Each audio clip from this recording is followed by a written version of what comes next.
In question 2, 1-bromopropane 2O exists as enantiomer. So enantiomer means molecules that have chiral carbon center. A chiral carbon center means carbon with 4 different groups of atoms. So we could see that this carbon right here with an asterisk mark is a chiral carbon center that have 4 different groups, which are 1, 2, 3, and the H. So I'm going to start by drawing a mirror in the middle as in dashed line as a standard way of drawing enantiomers pair. So I'm going to start with a chiral carbon center. It's not compulsory to put the asterisk, but it's a practice, okay, to show that this is a chiral carbon center. Then out of the 4 bonding, you can draw 2 with the lines, and it has to be in tetrahedral. And normally I'll try to draw in the opposite direction as far as possible. And the one that near to the mirror is a triangular that shows it's protruding out from the plane, and a dashed line means that it is below the plane. Then the rest is fill in the blank, but you can also draw the mirror reflection, okay, as a start, and the bonding would be exactly similar.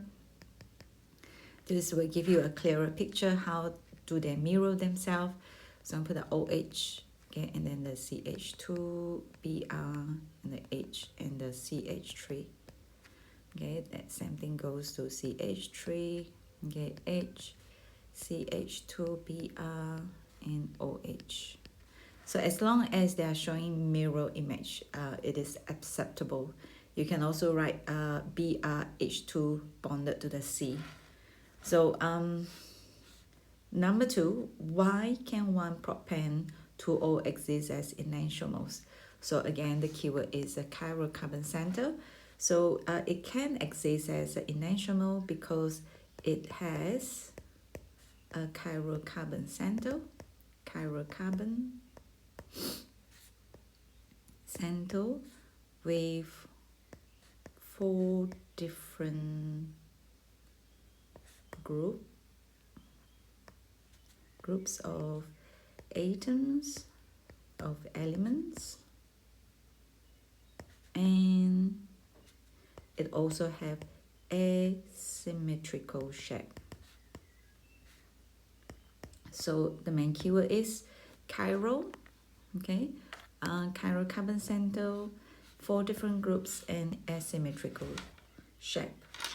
Then part 3, how the 2 enantiomers of 1-propane 2O could be distinguished. So since it's an optical isomer, that means they were all polarized, okay, in the presence of light,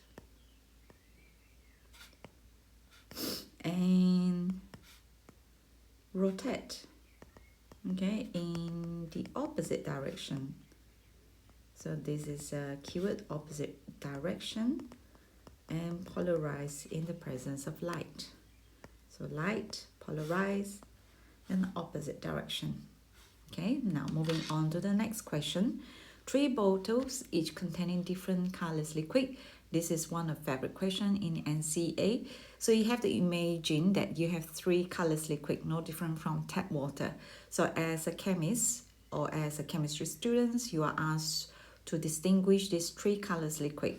So you are given sodium carbonate solution, colorless water, and a purple acidified potassium manganate.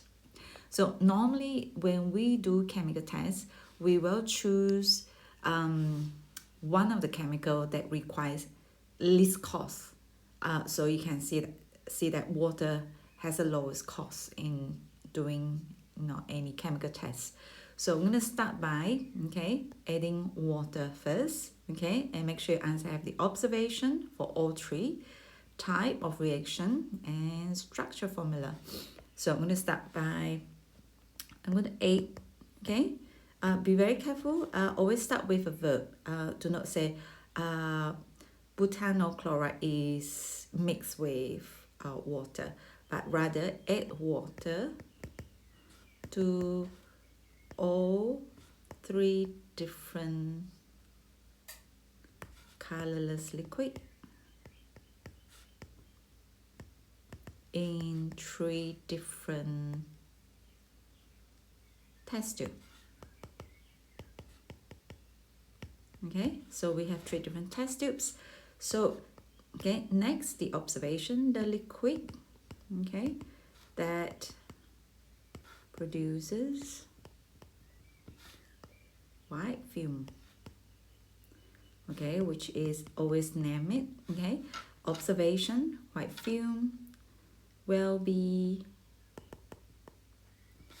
butanoyl chloride.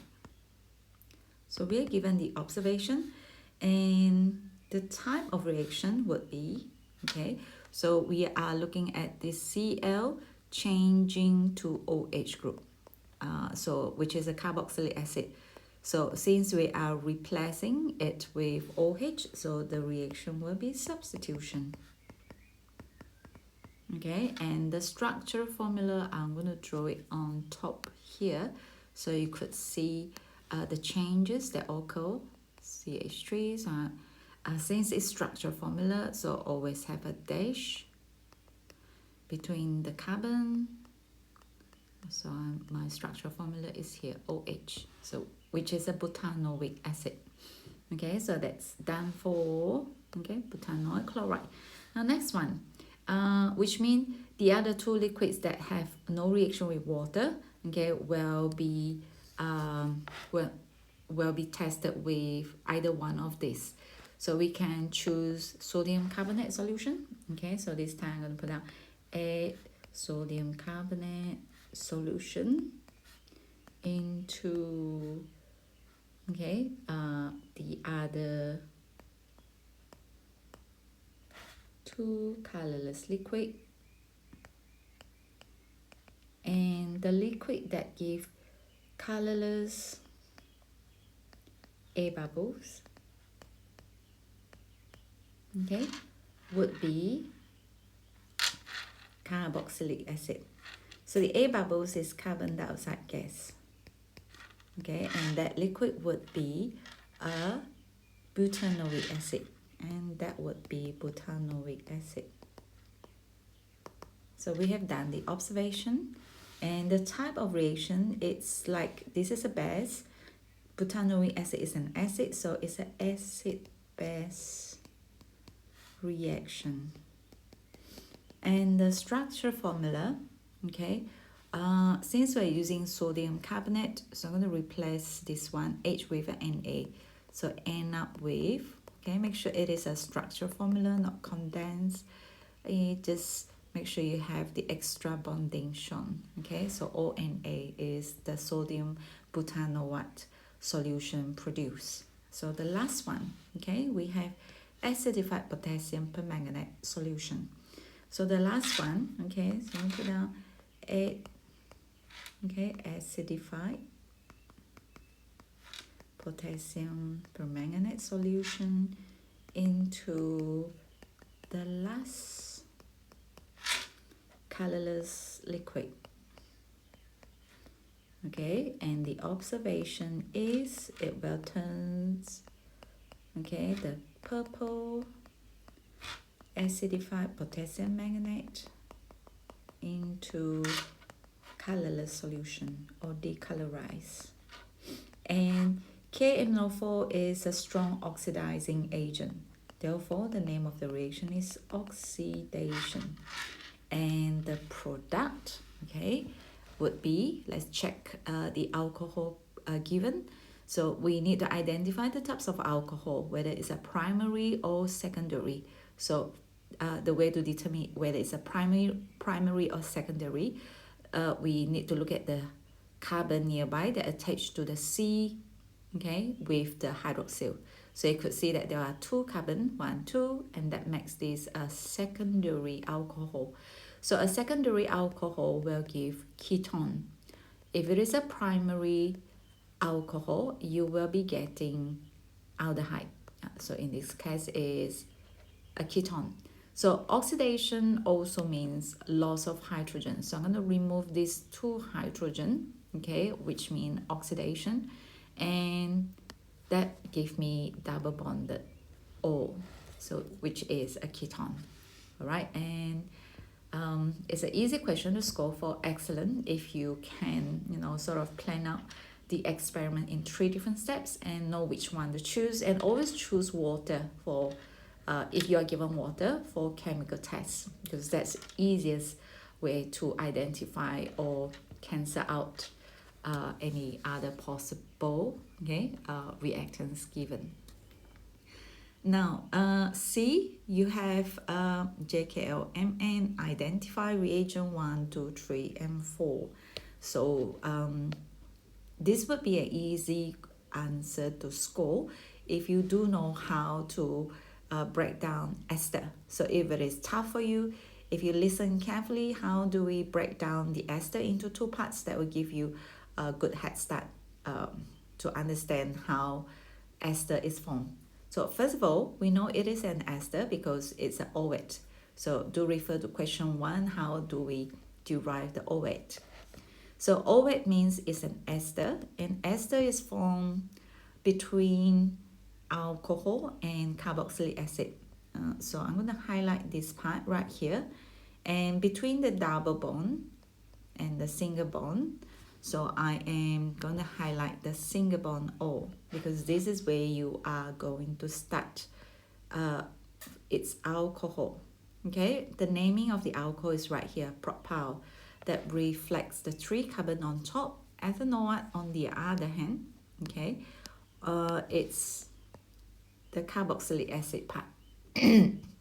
So if we look at the box J and K, okay, we can see that this chemical right here can only react with carboxylic acid. So in other words, we need to start the carboxylic acid, okay, on the right hand side.